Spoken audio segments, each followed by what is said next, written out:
buddisterna ser honom som en typ av gud och ber till honom på samma sätt som till gudarna eller som de andra gudarna.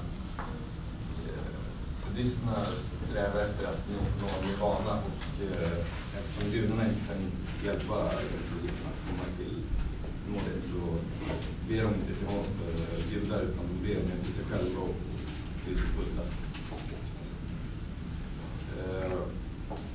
Han kallas Buddha som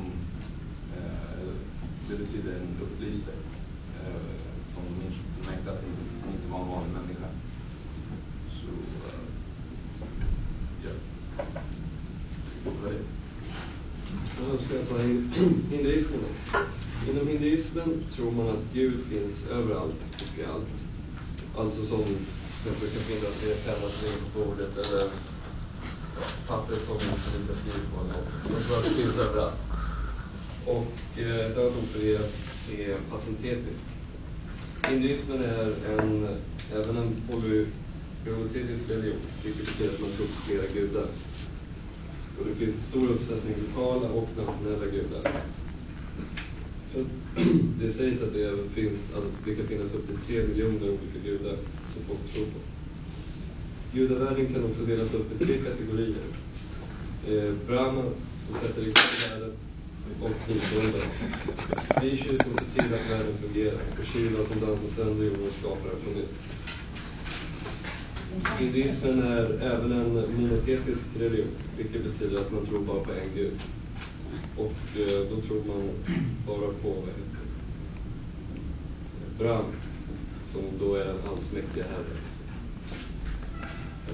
Ja, och här har vi då en liten jämförelse. Inom buddhismen finns alltså ingen riktig gud. Man tillbör Buddha, man tillber avgudar Brahma. Han är som den kristnas Jesus. Han skapade tron och religionen, därför tillber man honom. Man ser liksom livet som ett ständigt lärande och mediterande att finna sig själv. Medan hinduismen har oändligt många gudar. Jag vet inte, är det 3 kategorier? Ja, det var en så stor bok egentligen.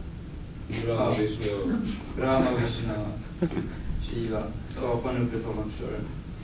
Och sen så varje by har sin egna liksom, gudar. Ja.